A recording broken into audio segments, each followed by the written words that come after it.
사도행전 24장 24절 제가 먼저 읽겠습니다. 수요일에 벨릭스가 그 안에 유대 사람 두루실라와 함께 와서 바울을 불러 그리스도 예수 믿는 도를 듣거늘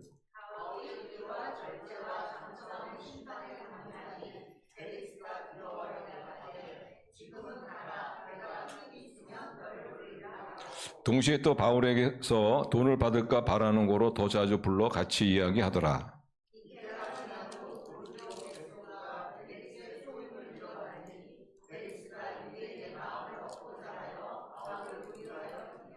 (25장 24절) 베스도가 말하되 아그리빠 왕과 여기 같이 있는 여러분이여 당신들이 보는 이 사람은 유대의 모든 무리가 크게 외치되 살려두지 못할 사람이라고 하여 예루살렘에서와 여기서도 내게 청원하였으나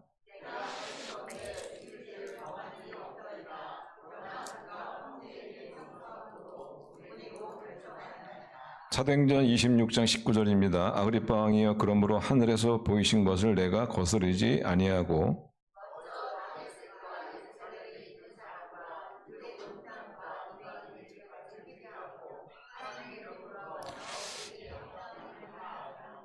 유대인들이 성전에서 나를 잡아 죽이고자 하였으나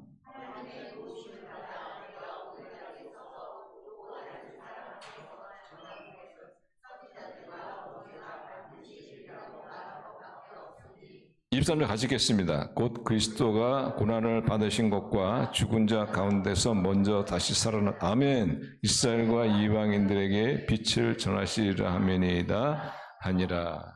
아멘. 우리가 세상을 살아가면서 어려운 것들이 많이 있지만 저는 그중에 가장 어려운 것이 아마 사람을 대하는 것이 아닌가 생각합니다. 사람을 다루는 것이 아마 가장 어려운 것이 아닌가 생각합니다.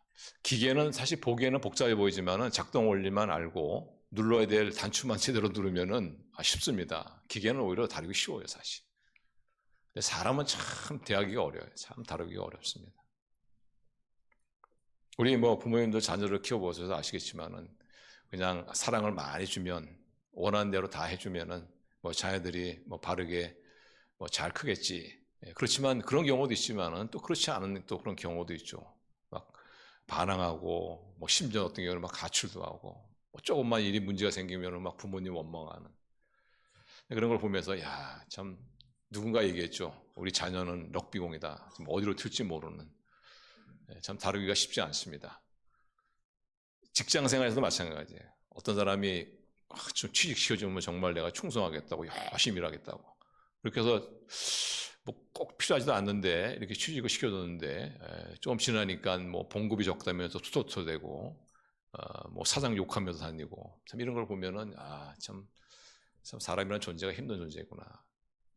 우리 교회 생활도 그래요. 교회 생활도 교회에 어떤 분 모시고 나와서 잘 적응하시라고 믿음 생활 잘 하시라고 기도해드리고 또 반갑게 맞이해주고 또 좀 도와드릴 수 있으면 도와드리고 이렇게 애를 쓰는데 그런데 들리는 말에 의하면은 흉보고 다닌다는 이런 이야기를 들으면 참 사람에 대한 환멸도 느끼고 사람에 대한 존재에 대해서 실망하기도 하고 사람을 만나는 것이 두렵기도 하고 참 사람을 대하는 것 참 어렵습니다. 예수님의 그런 삶을 보면은 예수님에게는 모든 것이 다 복종하거든요. 질병도 복종합니다. 예수님께서 나아라 그랬더니 질병도 딱 복종해가지고 질병도 딱 떠나고 말. 악령도 예수님 앞에는 꼼짝 못하죠. 물러가라 그러면 물러가고 말. 심지어 자연도 복종합니다. 풍랑도 잠잠하라. 잠잠. 바다도 복종하죠. 그러니까 예수님께서 바다 위를 걸으셔도 그냥 가만히 있고 말. 예수님께서 그 무화과나무를 한번 이렇게 저주한 적이 있어요. 근데 그 다음날 보니까 무화과나무가 죽었어. 예수님이 말에 그냥 복종해버린. 그렇지만, 그 모든 것이 다 예수님께 복종하는 것 같지만은, 근데 유독 복종하지 않는 존재가 있죠. 그게 사람입니다, 사람. 복종은 그냥 예수님을 막 그냥 채찍질하고 침뱉고 나중에 십자가에 못 박아 달아 영원한 지옥에서 건지기 위해서 오신 그 예수님을 어떻게 십자가에 달아 못 박아 죽인 존재가 바로 사람이라는 것을 잊지만 예수님의 제자 가운데 가룟 유다라는 사람이 있잖아요. 이 사람을 위해서 예수님은 모든 걸 주지 않았습니까? 예수님의 제자를 위해서 예수님께서는 그들을 먹이고 재워주시고 그들의 모든 것들을 다 공급해 주셨는데, 근데 결국 가룟 유다라는 사람은 은 30냥에 예수님을 팔아먹잖아요. 그때 은 30냥이면 그렇게 돈이 가치가 높은 것도 아니에요. 사실상 푼돈입니다. 푼돈에 막 예수님을 팔아먹는. 저는 그런 걸 보면서 야, 예수님도 이 가룟 유다는 그렇게 풍랑도 복종하고 마귀도 복종하고 질병도 복종하고 이 모든 것들이 복종하는데 이 사람을 복종케 하는 거는 좀 어려우신가? 이런 생각을 할 정도로 참 사람 다루는 것이 힘든 것을 볼 수가 있습니다. 물론 예수님께서는 우리 사람은 인격적으로 대해 주셔서 그런 것도 있겠죠. 그만큼 사실 사람이라는 존재가 참 대하기가 어려운. 그래서 참 우리 인생이라는 것이 그래요. 사람과의 관계 속에서 우리는 행복감을 느끼는가 하면 또 사람과의 어떤 그런 힘든 관계 속에서 우리는 또한 큰 불행을 느끼기도 하죠.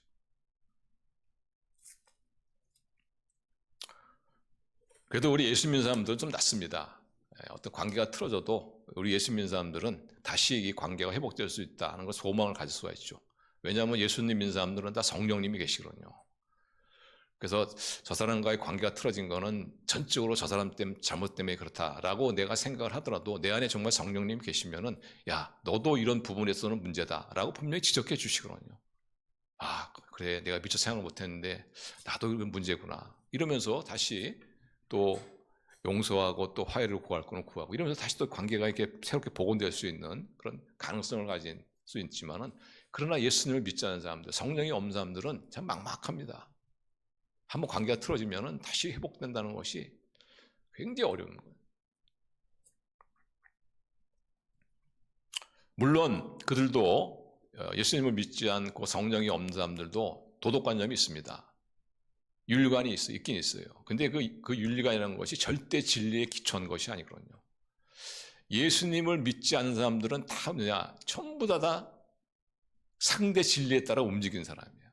자기 상황이 불리하다 그러면은 얼마든지 그 얄팍한 윤리관을 다 헌신짝처럼 버릴 수 있는 그런 성령이 없는 예수님을 믿지 않는 사람들을 이렇게 대하고 상대하는 것이 굉장히 어렵습니다. 그렇지만 우리는 어쨌든 간에 사람을 대하면서 살아야 돼요. 그래서 우리는 사람을, 특별히 그 사람 가운데 힘든 사람도 있어요. 어려운 사람.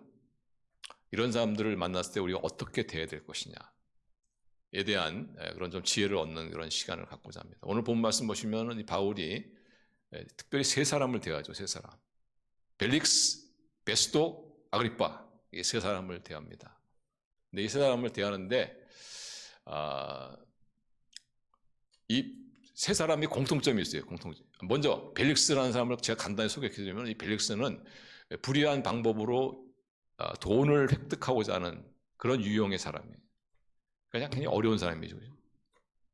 베스라는 사람은 어떤 사람이냐? 베스라는 사람은 남을 너무 의식해가지고 남의 눈치를 너무 봐가지고 그 남의 어떤 그런 것에 따라서 쉽게 자기 결정을 바꾸는 그런 유형의 사람이에요. 아그리빠는 어떤 사람이냐면 소위 말하면은 형식적인 종교인입니다. 형식적인 종교인. 형식적인 크리스찬 이렇게 생각합니다. 형식적인 크리스찬. 기독교에 대해서 엄청나게 많이 하는데, 그런데 그게 다시 형식적인 거예요.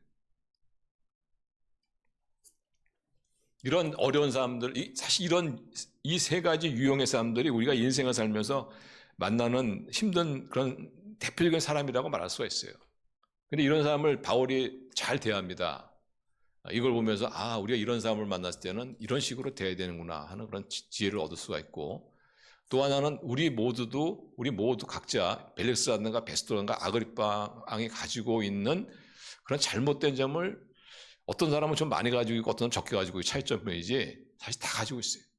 나도 가지고 있고. 그래서 내가 이런 점을 가지고 있는 내가 어떤 사람이 되어야 되느냐에 대한 것을 우리 본 말씀을 통해서 하나님의 음성을 듣고자 합니다. 먼저 벨릭스, 벨릭스 같은 사람 어떻게 대해야 되느냐? 벨릭스 이미 말씀드렸지만 불의한 방법으로 그 물질을 얻으려고 하는 그런 사람입니다. 사실 이 벨릭스라는 사람은 로마 바울이 재판받을 당시에 총독이에요. 총독. 제가 이미 이 벨릭스하고 베스도하고 아그리빵 이 세 사람은 공통점이 있어요. 첫째가 뭐냐면 이 사람들 힘이 있는 사람이야. 왜냐하면 벨릭스하고 베스도는 총독이고 아그리빠는 왕입니다. 왕. 힘이 있어요. 그리고 두 번째 공통점은 뭐냐면 바울의 미래에 큰 영향을 줄 수 있는 사람이에요. 큰 영향을 줄 수 있는 사람. 그리고 세 번째가 뭐냐면 다 어려운 사람들이다. 참 대하기가 참 힘든 사람들이다. 그래서 우리가 먼저 이 벨릭스 같은 사람, 특별히 그 불의한 방법으로 이 재물을 얻으려고 하는 이윤을 추구하는 그런 사람들, 이런 사람들을 우리가 만나면 어떻게 대해야 되느냐. 이미 제가 말씀드렸지만은 이 벨릭스라는 사람은 바울을 재판한 사람입니다. 총독으로서 재판한 사람이에요. 근데 그 바울을 이렇게 쭉 재판해 보니까 발견했어요. 뭐냐? 바울이 죄가 없어요. 저거는 유대인이 바울을 시기해서 바울을 모함한 것이다. 그걸 발견했어요. 그러면 어떻게 해요? 재판관으로서 죄가 없다고 여기면은 풀어줘야 되는 거 아닙니까? 무죄를 선고하고 풀어줘야죠. 근데 풀어주지 않는 겁니다. 몇 년 동안을 풀어주지 않냐? 2년 동안을 풀어주지 않냐? 2년 동안을 풀어주지 않았어요. 2년이라는 세월은 엄청나게 긴 세월이거든요. 왜냐하면 바울이라는 사람은 어떻게든지 한 사람이라도 복음을 전해서 예수님을 믿게 하고 또 교회가 없는 곳에 교회를 세우는데 전력을 기울이는 사람이거든요. 1시간, 그러니까 소위 말하면 할 일은 많고 시간은 없는 그런 사람이에요. 근데 이런 그 분초를 다투는 이런 사람이 시간을 갖다 무려 2년 동안을 뺏어가지고는 그냥 바울을 갖다가 구금 상태로 만들어. 그 이유가 뭐냐? 왜 벨릭스는 바울이 죄가 없다는 걸 알면도 불구하고 바울을 풀어주지 않고 그렇게 구금해 놨느냐? 그 이유가 24장 25절 26절. 자, 우리 같이 읽어요. 24장 25절 같이 읽어요. 시작. 바울이 의와 절제와 장차 오는 심판을 강론하니 벨릭스가 두려워해 대답하되 가라. 너를 불의를 하고 동시에 또 바울에게서 돈을 받을까 바라는 거로 더 자주 불러 같이 이야기하더라. 여기 이유가 나오죠. 왜 바울을 석방하지 않고 잡아두었냐 하면 바울로부터 돈을 원했던 것입니다. 그래서 바울은 할 수 없이 근데 바울이라는 사람은 워낙 이제 교회를 세우고 또 전도하기를 원하는 사람이기 때문에 웬만하면 그냥 적당히 타협해서 뭐 얼마 쥐어주고 그냥 나와서 할 것 같은데 근데 바울은 또 그렇지 않거든요. 근데 바울의 삶을 이렇게 찾아보면요. 바울은 물론 용서하고 상대방을 관대하게 대하고 너그럽게 대하고 뭐 이런 것들도 많이 있습니다만은 그러나 불의에 대해서는 바울은 단호합니다. 타협하지 않는다는 거예요. 그래서 바울에게서 시간은 소중하지만 그러나 이 벨릭스는 분명히 불의한 방법으로 이 돈을 요구하는 역에 대해서는 바울은 타협할 수가 없는 거예요. 그래서 이런 바울의 모습을 보면서 이 불의한 방법으로 어떤 이익을 추구하는 그런 사람은 우리는 어떻게 돼야 되느냐. 어떤 불의한 방법으로 같이 이익을 추구하자. 또 이익을 나누자. 이런 어떤 제안을 해오는 사람은 우리가 어떻게 돼야 되느냐. 단호하게 잘라야 한다는 것이죠. 단호하게 타협하면 안 된다. 그러니까 거기에 동조하면 안 된다는 거죠. 불의한 이익을 탐하는 자들의 어떤 제안, 이런 함께하자, 이익을 나누자 이러는 것에 대해서 우리가 단호하게 그것을 거절해야 될 이유 중에 하나가 뭐냐면은 우리가 불의한 제안을 하는 사람에게 동조하면은 결국 우리가 또 불의한 사람이 되기 때문에 그렇습니다. 또 하나의 이유가 뭐냐면은 이 작은 불의로 시작하는 것이 나중에는 큰 불의에 빠지게 하는 거예요. 항상 그래요. 사실상 우리가 어떤 불의한 일을 행한다. 어디서 시작되는지 아세요? 마음에서 시작되는 마음에 생각에 시작되는 생각. 그래서 이 마귀가 우리의 어디를 공격하냐면 이 생각을 공격하는 거예요. 그냥 아주 사소한 일인데 저 사람 꼴 보기 싫어 해가지고 그냥 관계를 싹 끊어버릴까? 뭐 이런 그런 어떤 생각 가운데 우리를 갖다가 가져갈 수가 있는. 그래서 그 생각을 지키지 못해가지고 어떻게 해요? 그 조그만 그런 일들이 더 큰 불이 가운데 빠지는 것을 볼 수가 있어요.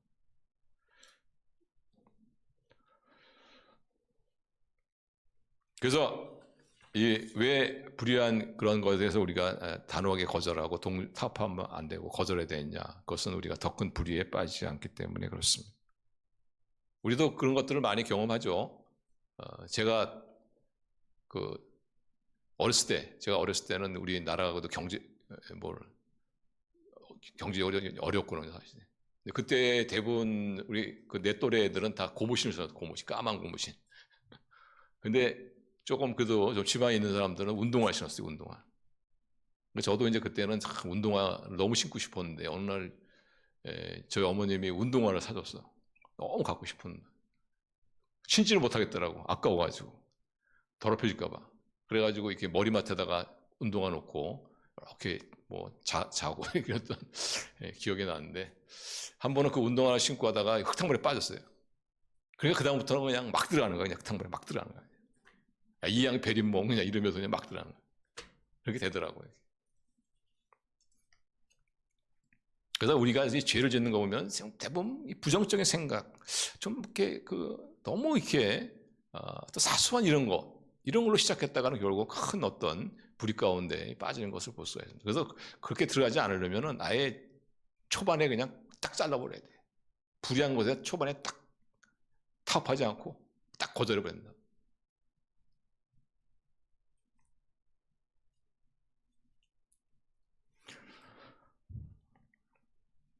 그리고 또 불의한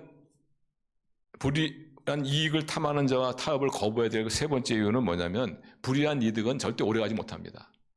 오래가지 못할 뿐 아니라 불의한 이득은 종국에는 결국은 자신과 그 가족을 더 망가뜨려요. 그래서 잠언 15장 20절 보시면 기억나. 잠언 15장 20절을 같이 읽어요. 시작. 불의한 이익을 탐내는 사람은 자기 집에 해를 끼치지만 불의를 거절하는 사람은 뇌물을 싫어하는 자는 살게 되느니라. 제가 새생명 성경으로 이렇게 되어 있어가지고. 그래서 우리는 이걸 보면서 우리가 이게 불의한 방법으로 이득을 취하거나 이런 사람들은 어떻게 돼야 되느냐. 우리가 불의한 일에 대해서 어떤 제한이 들어오거나 어떤 유혹이 들어올 때는 우리는 단호하게 그것을 잘라야 한다.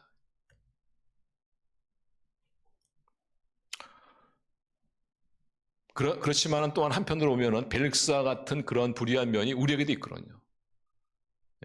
우리에게 있습니다. 그래서 나는 어떤 사람이 되어야 되느냐. 이 벨릭스를 보면 난 그럼 어떤 사람이 되어야 되느냐. 당연히 벨릭스를 본받는 사람이 아니라 의로운 사람이 되지. 의로운 사람.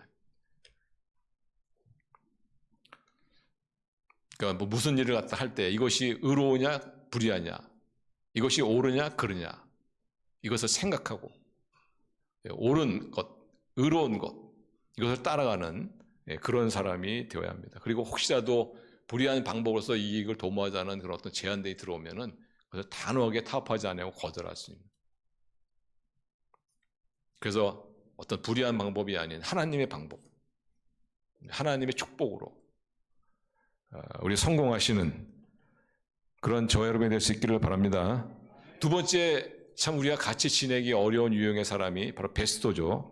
베스토는 이미 제가 말씀드렸지만은 베스토는 남을 너무 의식하는 사람이에요. 남의 눈치를 너무 보는 사람입니다. 하나님의 눈치를 봐야 되는데 남의 눈치를 너무 많이 봅니다. 그래서 그 사람 남의 어떤 의견에 따라서 이렇게 좌지우지되는 그런 경향을 가진 사람이 바로 베스토입니다. 한마디로 말하면 주관이 없고 줏대가 없는 거죠. 남의 나를 어떻게 생각하냐. 여기에 너무 많은 것들을 소비하고 있는 그런 남의 나를 어떻게 생각하는가. 베스토는 그 역사에 보면요 아주 똑똑한 사람이에요. 머리가 잘 돌아가는 사람입니다. 그래서 이 베스토가 이제 새로운 총독으로 부임해서 전 총독이었던 벨릭스로부터 바울의 그 사건을 인계받죠. 인계받습니다. 그리고 나서 인계받아서 바울을 이렇게 살펴보니까 바울이 죄가 없어요. 어떻게 아냐면 나중에 아그리파 왕에게 도움을 요청할 때 아그리파 왕에게 베스토가 뭐라고 얘기하냐면은, 자, 25장 24절 25절 보세요. 25장 24절 25절. 자, 24절. 자, 우리 같이 읽어요. 시작. 베스토가 말하되 아그리파 왕과 여기 같이 있는 여러분이요, 당신들이 보는 바울입니다. 유대인의 모든 무리가 크게 외치되 살려두지 못할 사람이라고 하여 예루살렘에서와 여기에서도 내게 청혼하였으나 내가 살피건대 죽일 죄를 범한 일이 없더이다. 그러니까 자기가 살펴보니까 죽은 죄가 없다는 것 아그리파 왕한테 자기 얘기하잖아요. 자기가. 그러니까 자기가 살펴보면 죄가 없으면 어떻게 해요? 그럼 무죄를 선고하고 석방해야지.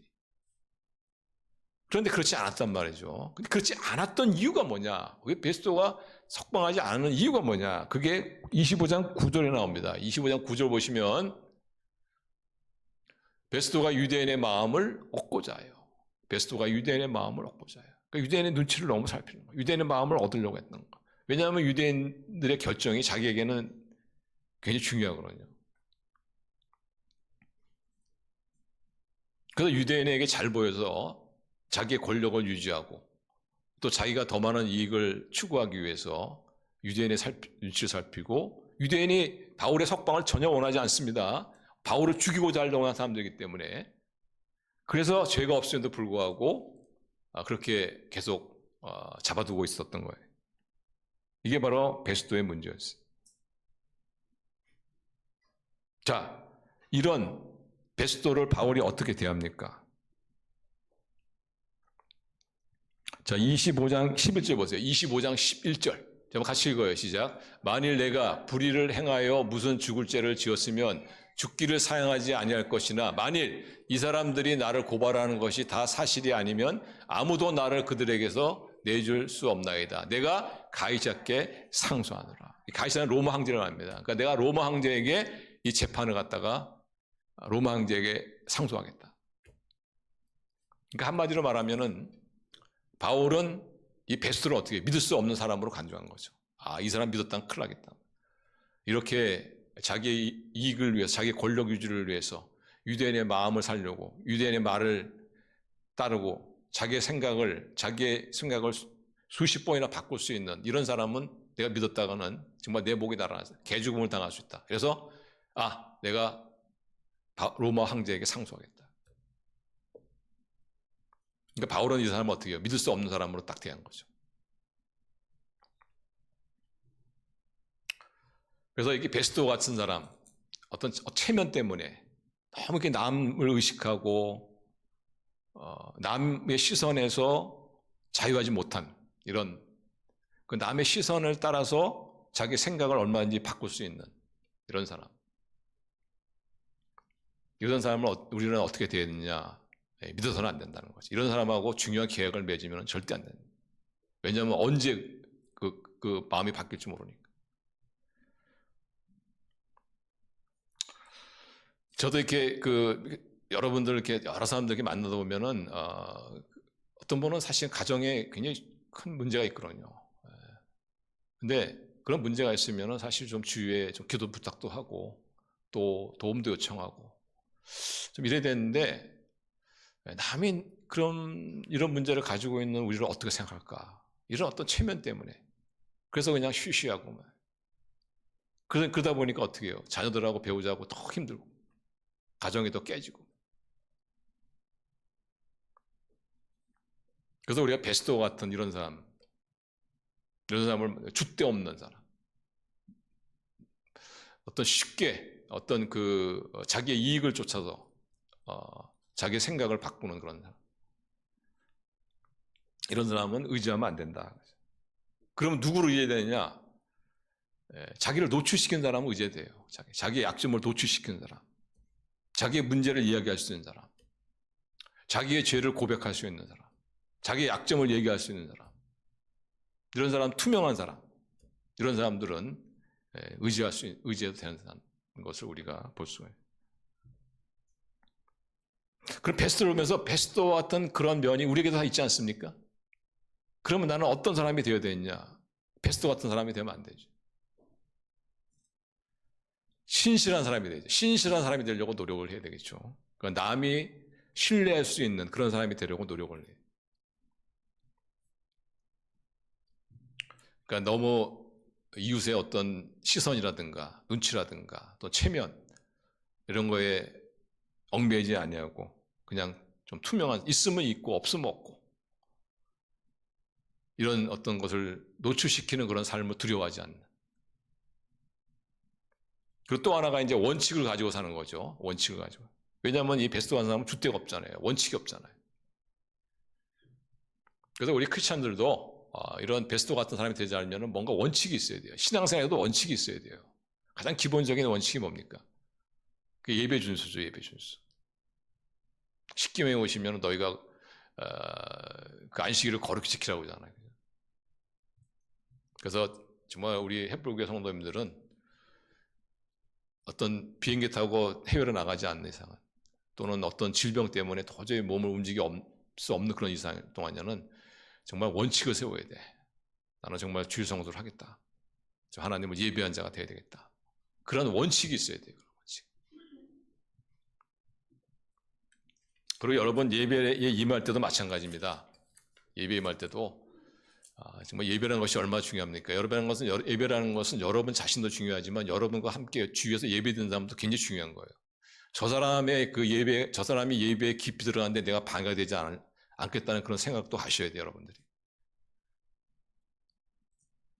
그리고 크리스찬들은 어때요? 아침에 일어나면 가장 먼저 그래도 시간이 짧더라도 먼저 하나님께 기도하고, 하나님 오늘의 삶을 의지합니다. 하나님 오늘도 이러이러한 사람을 만나야 되는데 하나님 은혜 가운데 도와주십시오. 오늘도 하루를 제가 잘 보낼 수 있도록 힘과 지혜를 주십시오. 이런 어떤 원칙, 이런 원칙을 가지고 살 때 우리는 베스토 같은 사람이 안 되고 신실한 사람이 될 수가 있는 거예요. 우리가 어떤 걸 하더라도 항상 하나님의 방법으로 나는 하겠다. 그래서 이렇게 잠언 29장 25절 보세요. 잠언 29장 25절. 자, 같이 읽어요. 시작. 사람을 두려워하면 올무에 걸리게 되거니와 여호와를 의지한 자는 안전하리라. 사람의 올무에 내가 들어가지 않겠다. 내가 하나님을 의지하겠다. 하나님 오늘도 하루의 삶을 의지합니다. 이런 자연스러운 삶, 너무 형식, 체면 여기에 얽매이지 않고 자연스럽게, 투명하게 그런 사람이 사실상 가장 안전한 삶이에요. 여기 도움이 필요하면 도움을 구할 수 있는 사람, 안전한 사람. 이런 사람이 신실한 사람이에요. 자, 마지막으로 세 번째, 대하기 어려운 사람이 어떤 유형이냐면 아그리빠 왕 같은 사람이 대하기 어려운. 아그리빠 왕 이미 제가 말씀드렸지만 이 사람은 아그리빠. 제가 이게 발음이 아그리빠 왕. 근데 이 사람의 그 문제는 뭐냐면은 형식적인 크리스찬이야. 사실상 이 아그리빠 같은 경우에는 그 안에 부분적이지만 유대인의 피가 흐르고 있어요. 그리고 옛날부터 이 가문에서는 오랫동안 팔레스타인을 통치해왔습니다. 그렇기 때문에 그 팔레스타인의 유대의 풍습이라든가 유대 종교에 대해서 잘 알고 있어요. 그런데 유대교를 믿지는 않아요. 그러니까 크리스찬은 성경도 많이 알고 뭐 기도도 할 줄 알고 뭐 하는데, 그런데 그 안에는 어떤 크리스찬의 어떤 그 믿음이 없는. 그래서 이 아그리빠 왕이 왔을 때 베스토가 부탁을 한 겁니다. 왜냐하면 그 바울이 이제 이 베스토를 믿지 못해가지고 로마 황제에게 상소하잖아요. 로마 황제 상소하면 편지를 써서 보내야 되는데 자기는 여전히 아직 그 로마의 그 유대인의 풍습과 종교를 잘 모르거든요. 그렇지만 거기에 잘 알고 있는 아그리빠 왕이 오니까 좀 내가 뭐를 어떻게 써서 보내야 될 것인지 도움을 요청합니다. 그러니까 다시 말하면 아그리빠는 유대의 종교라든가 유대의 풍습을 잘 알고 있는 사람이지만 그러나 믿지는 않는 사람이죠. 믿지는 않는 사람. 이런 어떤 형식적인 크리스찬, 이런 사람들을 바울이 어떻게 대하는가? 자, 26장 2절 3절 보세요. 26장 2절 3절. 저희 같이 읽어요. 시작. 아그리빠 왕이여, 유대인이 고발하는 모든 일을 오늘 당신 앞에서 변명하게 된 것을 다행히 여기나이다. 특히 당신이 유대인의 모든 풍습과 문제를 아심이니이다. 그러므로 내 말을 너그러이 들으시기를 바라나이다. 이러면서 3절부터 4절부터 쭉 무슨 얘기를 하고 있냐면은 자기 이야기를 하고 있어요. 자기 간증하고 있어요. 자기가 어떻게 예수님 믿기 전에 어떤 사람이었고, 예수님 믿기 전에 자기가 교회를 핍박하고, 예수님 믿기 전에 교회에 다니는 사람들을 잡아다 오게 가두는 일에 앞장섰던 사람이었고, 그러나 담에성에서 부활하신 예수님을 만났던 이야기를 하고, 그 다음에 예수님 만나서 내가 어떻게 변해야 됐는가, 이 이야기를 하고 있는 거예요. 이게 간증이죠. 그러니까 여기서 우리가 보면은, 야, 간증은 이렇게 하는 거구나 하는 걸 알 수 있어요. 이 간증의 샘플입니다. 사실. 간증은 어떻게 하냐면요. 세 가지 순서만 기억하시면 돼요. 예수님 믿기 전에 어떤 존재였는가. 그 다음에 예수님을 어떻게 만났는가. 그 다음에 예수님 만난 후에 내가 어떤 사람이 되었는가. 이 세 가지. 이게 간증이에요. 간증. 근데 지금 바울이 이거 하고 있는 거예요. 근데 바울이 이런 간증을 할 필요가 없어요. 사실. 바울이 아그리빠 앞에서 자신을 변호할 필요가 없습니다. 왜 변호할 필요가 없냐면 자신은 이미 로마 황제에게 상소했어요. 그러니까 로마 황제 앞에 가기 전에 있었던 그 어떠한 유리한 진술 이런 것도 아무 의미가 없어. 사실. 법적 효력이 없어. 사실. 근데 바울은 그런 것들이 아무 의미가 없는 것도 알면도 불구하고 자기의 간증 얘기를 하고 있지 않습니까? 왜 이런 간증 얘기를 하느냐? 바로 복음을 전하고 있는 거예요. 전도하고 있는 거예요. 전도.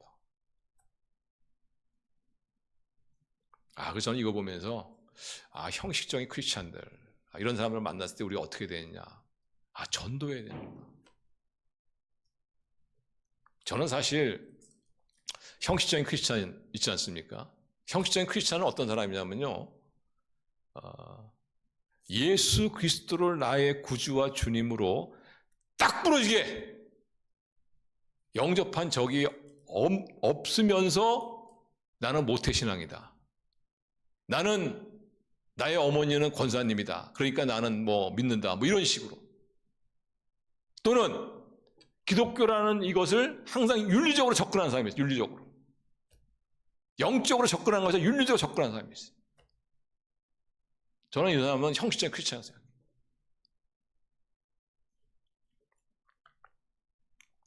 성경에서 기적의 이야기를 하면 코스름치고 오병이어 벌떡 5개 물고기도 말로 5천 명을 먹겠다 그러면 참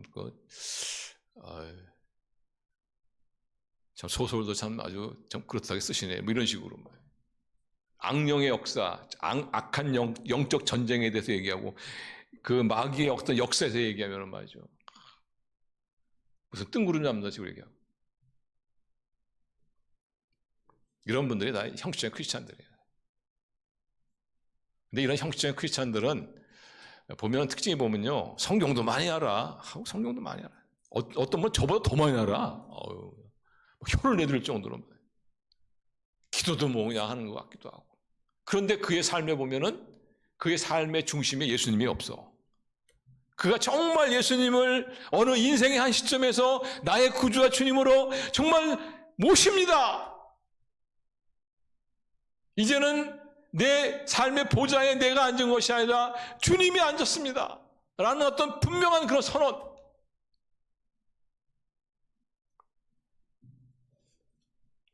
이런 선언이 없는 사람은 형식적인 크리스찬일 가능성이 굉장히 높습니다. 굉장히 높아요. 근데 저는 이런 형식적인 크리스찬을 만나면은 이분은 다 자신이 안다고 생각하니까 내가 무슨 말을 하더라도 이 사람은 절대로 받아들이지 않을 것이다라는 그런 어떤 생각을 갖게 돼요. 그래서 저는 형식적인 크리스찬을 만나면 아예 전도도 안 합니다. 뭔 말을 해도 저 사람은 자기가 다 안다고 생각하고 있기 때문에 절대로 받아들이지 않는다. 그런 어떤 생각이 있기 때문에. 근데 바울은 그렇지 않았어요. 바울은 끝없이 그 사람을 전도하는 거예요.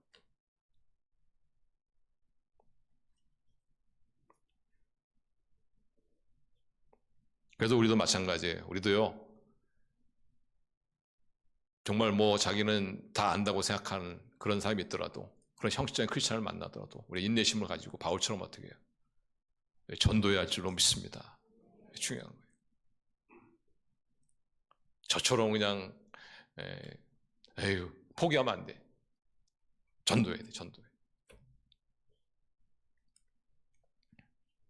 우리는 마지막으로 아그리빠를 보면서 우리는 어떤 사람이 돼요? 왜냐하면 아그리빠 왕과 같은 그런 종교 형식적인 그런 측면을 우리가 가질 수도 있거든요.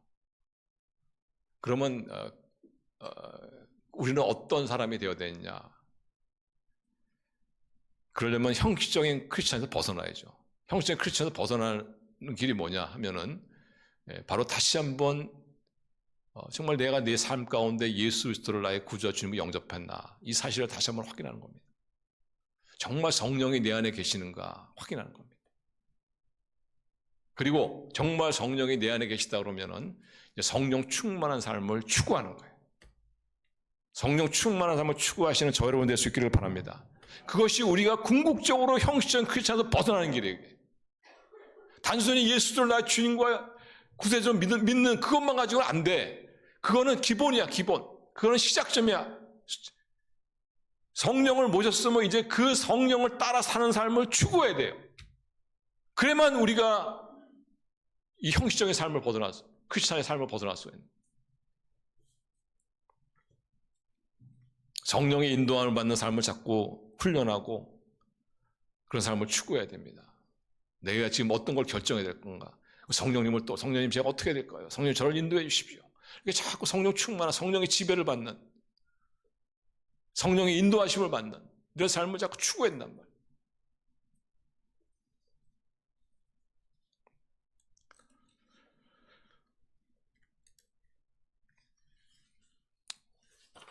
우리는 성령의 충만한 삶을 살 수 있는 것을 믿으시길 바랍니다. 정말 여러분이 우리의 한 사람 한 사람 예수님을 나의 주님으로 구세주로 영접했던 것만 확실하다면은, 그러면 우리가 예수님을 주님으로 구세주로 영접하면요, 성령님이 오세요. 막 오십시오. 막 애절하게 구하지 않아도 오십니다.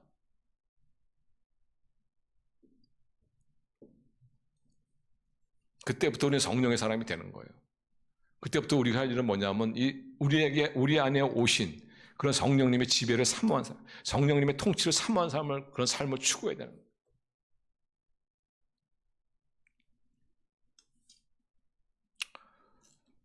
제가 그 간증집에서 읽은 얘기인데, 그 어떤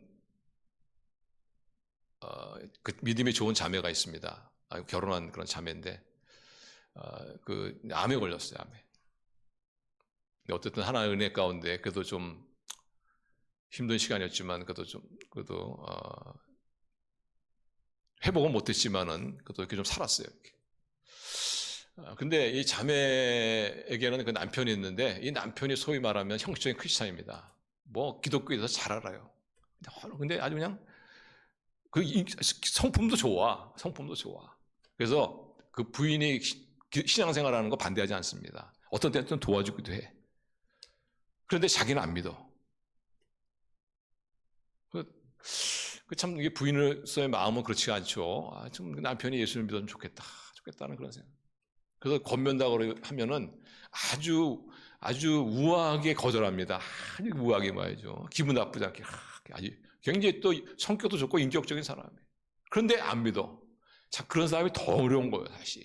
차라리 그냥 뭐 폭력을 행하다 그러면 그런 사람은 또 어쩌다 보면 하나님께 또 맞아가지고 돌아올 수도 있고, 참 어려운 사람.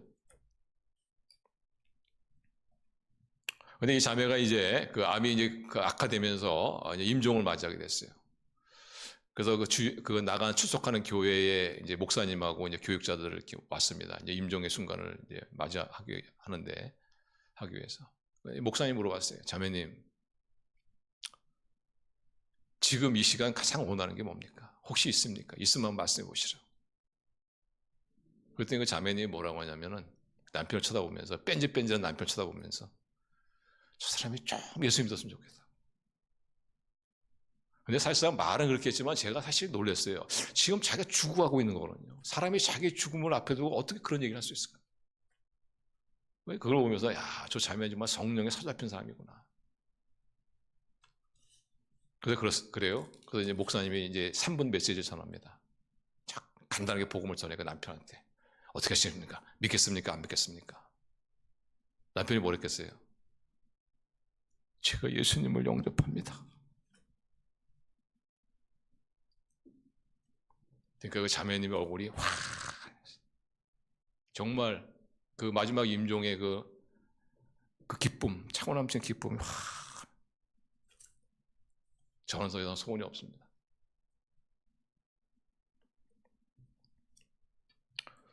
여러분, 이런 것이 성령 충만한 삶이에요. 성령 충만한 삶, 성령에 사로잡힌 삶. 근데 단순히 임종의 순간에만 성령에 사로잡힌 것이 아니고 우리는 성령 충만한 삶을 살 수 있는 권리가 있는 것을 믿으시길 바랍니다. 성령 충만한 삶을 사는 사람은 벨릭스처럼 불의를 행하는 자가 절대 될 수 없어요. 성령 충만한 삶을 추구하는 사람은 베스토처럼 신실하지 못한 사람이 될 수 없어요. 아그리빠 왕처럼 형식적인 크리스천이 될 수 없단 말이에요.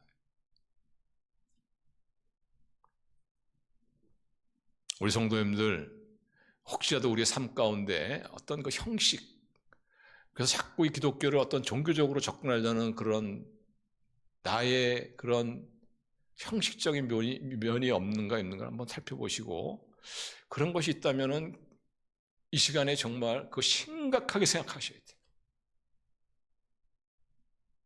그것이 성령을 추구하는 삶으로 우리가 나가지 못하도록 방해합니다. 그래서 우리는 다시 한번 내가 정말 예수 그리스도를 나의 구세주 주님 영접했는가? 그리고 내 안에 정말 성령님이 계시는가? 그렇다면은 성령 충만만 추구하세요. 그러면 우리는 세상에 살면서 어떠한 유형의 사람을 만나든 간에 우리는 그 사람을 잘 대할 수가 있어요.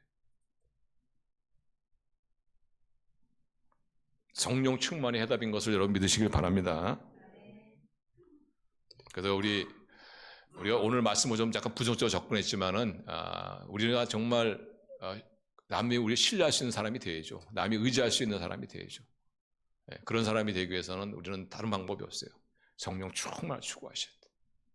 모든 일에 성령을 의지하시고 성령의 인도하심을 구하시고 무엇을 하든 간에 성령님께 기도하시고 그렇게 하셔서 우리 하나님의 사랑받고 우리 성령의 붙들림 받고 우리 사람들의 신뢰를 받는 그런 저와 여러분 되시기를 주님의 이름으로 축원합니다. 기도하시겠습니다.